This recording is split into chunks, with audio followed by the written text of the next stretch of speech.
안녕하세요. 에베소서 4장 17절에서 24절까지 말씀, 새 사람답게 살아가십시오 라는 제목으로 말씀 나누겠습니다. 묵상할 말씀은 에베소서 4장 17절에서 24절인데 에베소서는 크게 두 부분으로 나눌 수 있습니다. 1장에서 3장까지는 하나님께서 우리를 위해 행하신 구원의 은혜를 설명합니다. 그러니까 하나님께서 우리에게 하신 일에 대해서 말하는 것이죠. 우리는 죄와 허물로 죽었던 사람들이었습니다.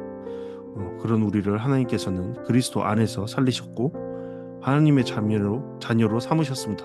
그리고 교회라는 새로운 공동체 안으로 불러주셨습니다. 너무나 감사한 은혜의 내용이죠. 그리고 이제 4장부터는 분위기가 달라지죠. 지난 시간에부터 이제 분위기가 달라졌습니다. 바울은 하나님께서 우리를 위해 하신 일을 설명하는 데서 끝나지 않고 이제는 구원받은 사람이 어떻게 살아가야 하는가를 이야기하고 있습니다. 네, 이것이 오늘날의 교회의 굉장히 약점이죠. 네, 이 부분에 대해서 많이 신경 안 쓰는 것 같습니다.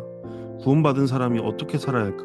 우리는 구원받음으로 끝나지 않습니다. 하나님의 역할로 끝나지 않는 겁니다. 하나님께서 맡기신 사명, 부르심이 있는 것이죠. 그래서 4장 1절에서는 부르심이 합당하게 살라고 그렇게 행하라고 권면합니다. 여러분, 우리 그리스도인은 하나님의 은혜를 아는 자들이죠. 그러니까 우리에게 중요한 것은 어쩌면 이 부분이라고 더 생각해 볼 수 있습니다. 그죠? 우리가 앞으로 어떻게 살아야 할까? 우리가 은혜 받은 자로서 그 은혜로 어떻게 살아야 할까? 우리 고민해야죠. 오늘 본문에서는 그 첫 번째 구체적인 적용으로 더 이상 이방인처럼 살지 말라고 말하고 있습니다. 그런데 바울은 행동부터 말하지 않아요. 거짓말하지 말라, 욕심내지 말라, 음란하지 말라 라고 말하기 전에, 율법적인 것들을 말하기 전에, 도덕적인 것들을 말하기 전에 먼저 왜 사람이 하나님을 떠난 삶을 살아가야 되는지 그 근본 원인부터 설명하고 있습니다. 그리고 그 원인을 해결하는 길은 단순히 행동을 고치는 것이 아니라 새 사람으로 살아가는 것이다 라고 가르치고 있습니다. 오늘 말씀은 세 가지로 나눠서 이야기할 수 있는데요. 첫 번째, 하나님을 떠난 삶은 왜 허망한가? 두 번째로, 그리스도를 배운다는 것은 무엇인가? 세 번째로, 새 사람을 입는 삶은 어떤 삶인가에 대해서 이야기하고 있습니다. 오늘 말씀 함께 살펴보시겠습니다. 바울은 먼저 이렇게 말하죠. 그러므로 내가 이것을 말하며 주 안에서 증언하노니. 여기서 증언하노니라는 표현은 매우 엄숙한 표현인데요. 단순히 자신의 의견을 말하는 것이 아닙니다. 사도로서 주님의 권위를 가지고 선언하는 겁니다. 곧 하나님의 말씀을 그대로 전하는 것이죠. 바울이 4장 1면의 권면을 다시 이어받아서 지금부터 말하는 내용이 그리스도인의 삶을 결정하는 매우 중요한 교훈이다라는 이것을 통해 강조하고 있는 것이죠. 왜요? 이것은 바울의 말이 아니라 하나님의 말씀이기 때문입니다. 바울은 이어서 이제부터 너희는 이방인이 그 마음이 허망한 것으로 행함같이 행하지 말라라고 권면하고 있죠. 여기서 이방인은 단순히 유대인이 아닌 사람을 말하는 것이 아니죠. 바울은 이미 그리스도를 믿는 에베소 성도들에게 이 말씀을 하고 있는 겁니다. 따라서 여기서 말하는 이방인은 하나님 없이 살아가는 삶의 방식, 우리가 쉽게 말해서 세상을 의미하는 것이죠. 우리가 하나님을 만나기 전에 삶의 모습을 이야기하는 겁니다. 그리스도를 믿기 전의 삶, 하나님과 상관없이 살아가던 옛 삶을 가리키는 겁니다. 그것이 바로 바울이 이야기하는 이방인의 마음, 이방인인 겁니다. 그렇다면 하나님 없이 살아가는 삶의 가장 큰 특징은 무엇일까요? 바울은 먼저 행동보다 먼저 사람의 내면에 대해서 설명하고 있습니다. 첫째, 그들의 생각은 허망하다라는 겁니다. 허망하다라는 것은 단순히 어리석다라는 뜻이 아닙니다. 삶의 목적을 완전히 잃어버린 상태를 말하는 겁니다. 이 표현을 하나님 대신 우상을 섬기는 삶과 연결할 수 있죠. 하나님을 떠난 사람은 결국 참된 목적을 잃어버리고 헛된 것을 붙잡으며 살아가게 됩니다. 열심히 살아도 어디를 향해 가는지 모르는 삶, 그것이 바울이 말하는 허망한 생각인 것이죠. 두 번째로, 총명이 어두워졌습니다. 이것은 지식이 부족하다는 뜻이 아닙니다. 영적인 분별력을 잃어버렸다라는 의미죠. 하나님을 떠난 사람은 무엇이 참된 가치인지, 무엇이 하나님의 뜻인지 점점 분별하지 못하게 됩니다. 자기 마음대로 해버리는 것이죠. 세상의 기준대로 해버리는 것이죠. 세상의 흐름대로 해버리는 것이죠. 하나님을 떠난 결과 나타나는 영적 어두움이 바로 이러한 모습입니다. 하나님을 알지 못하기 때문에 삶을 바라보는 기준 또한 흐려질 수밖에 없죠. 그러니까 옛날 그 모습, 그러니까 하나님을 전혀 모르는 사람의 모습으로 계속적으로 판단하고 가치를 추구하고 살아가는 것이죠. 세 번째로 하나님의 생명에서 떠나 있다라는 것이죠. 바울은 이것을 가장 근본적인 문제로 말하는데요. 허망한 생각도 어두워진 총명도 결국 하나님과의 관계에서 끊어진 결과입니다. 하나님은 생명의 근원이시죠. 그런데 그 생명에서 떠나 있으니 참된 생명을 누릴 수 없는 겁니다. 에베소서 2장과 연결해서 생각해보면 하나님께서 약속하신 생명으로부터 멀어진 것이 인간의 가장 큰 비극이라고 말할 수 있는 것이죠. 네, 뭐라고요? 하나님과의 관계를 잃어가지 않는 것. 네, 포도나무 비유가 생각나는 이유는 뭘까요? 네 번째로 마음이 굳어졌다라는 겁니다. 이것이 이방인의 특징이라는 것이죠. 바울은 그 원인을 무지함과 마음의 굳어짐이라고 말합니다. 마음이 굳어진다라는 것은 하나님의 말씀을 거듭 거절하면서 영적인 감각이 점점 무뎌지는 상태를 말하는 겁니다. 그래서 결국 죄에 대한 감각을 잃어버리고 자신의 욕망에 자신을 내어주는 삶을 살게 되는 것이죠. 이것은 단순한 도덕적 타락이 아닙니다. 하나님을 떠난 삶이 만들어내는 결과입니다. 여기서 중요한 것은 바울이 죄를 단순히 행동의 문제로 설명하지 않는다라는 점이죠. 죄의 뿌리는 하나님과의 관계가 끊어진 데 있는 겁니다. 하나님을 떠나면 생각이 허망해지고 분별력이 어두워지고 생명에서 멀어지고 결국 마음이 굳어져 욕망을 따라 살아가게 되는 겁니다. 이것이 바울이 말하는 옛사람의 삶입니다. 여러분, 이것이 옛사람의 삶입니다. 그런데 이러한 모습이 새 사람을 입은 우리 가운데 있는 모습이라면 어떻게 될까요? 다시 생각해 봐야겠죠. 우리가 새 사람이 되었는지요. 어떻게 그 엄청난 은혜를 받고도 옛사람의 모습을 취할 수 있겠습니까? 그런데 바울은 여기서 끝나지 않죠. 20절부터는 분위기가 완전히 달라집니다. 오직 너희는 그리스도를 그같이 배우지 아니하였느니라. 그렇죠. 우리는 옛사람이 아닌 것입니다. 이 말씀은 오늘 본문의 전환점인데요. 바울은 지금까지 하나님을 떠난 사람의 모습을 설명했습니다. 그러나 그리스도인은 더 이상 그런 사람이 아니죠. 하나님께서는 우리를 죄 가운데 그대로 두지 않으시고 그리스도 안에서 새로운 삶으로 부르셨습니다. 감격적이지 않습니까? 너무나 놀라운 하나님의 이끄심 아닙니까? 우리를 단지 구원하는 것이 아니라 구원자의 삶, 그러한 은혜의 선물을 받은 자의 삶으로 이끄신다라는 겁니다. 그래서 바울은 오직 너희는 이라고 말하면서 분명한 대조를 보여주고 있죠. 이방인의 삶과 그리스도인의 삶은 근본적으로 다르다라는 것입니다. 그런데 여기에서 특별히 주목해야 될 표현이 있다면요. 바울은 너희는 교훈을 배웠다거나 율법을 배웠다고 말하지 않는다라는 겁니다.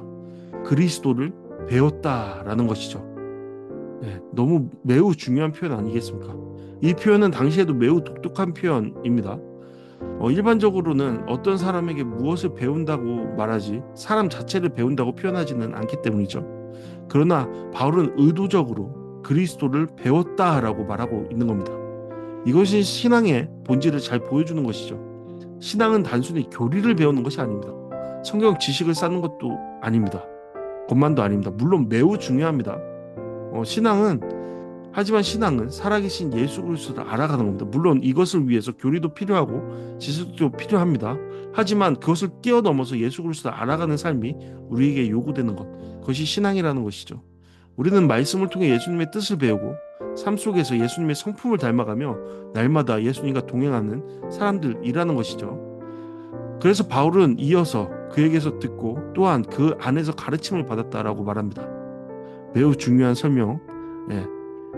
바울은 예수님을 과거의 위대한 스승으로 말하는 것이 아니죠. 지금도 살아계셔서 자기 백성을 가르치시고 인도하시는 주님을 말하고 있습니다. 성도는 예수님에 관한 이야기를 듣는 사람이 아니라 살아계신 주님께 배우는 사람입니다. 이 말씀이 잘 이해가 되십니까? 이 말씀이 우리의 가슴을 뜨겁게 합니까? 우리의 현실의 삶에서 하나님을 배우고 살아가는 그것이 바로 그리스도의 삶, 그리스도를 배웠다라는 사람들의 삶이라는 겁니다. 그리고 바울은 진리가 예수 안에 있는 것 같이라는 말을 덧붙이죠. 진리는 어떤 사상이 아닙니다. 진리는 어떤 철학도 아닙니다. 진리는 예수 안에 있습니다. 바울이 일부러 그리스도 대신 예수라는 이름을 사용한 것을 주목해 봐야 하는데요. 이는 역사 속에서 살아가시며 말씀하시고 행동하셨던 예수님의 삶과 가르침을 떠올리게 하는 겁니다. 성도는 예수님의 삶과 말씀 안에서 진리를 배우는 사람입니다. 근데 오늘 우리도 이 말씀 앞에서 우리 자신들을 돌아봐야겠죠. 나는 예수님에 대해 많이 알고 있는 사람입니까? 아니면 예수님을 날마다 배우는 사람입니까? 신앙은 단순히 아는 것이 아니라 닮아가는 겁니다. 예, 닮아가는 겁니다. 물론 닮아가려면 아는 것이 필요합니다. 하지만 그것으로 마무리되는 게 아니죠. 그것이 전부가 아니죠. 아는 것으로 살아가는 것. 그리고 우리의 삶 속에서 역사하시는 하나님을 배워가는 것, 닮아가는 겁니다.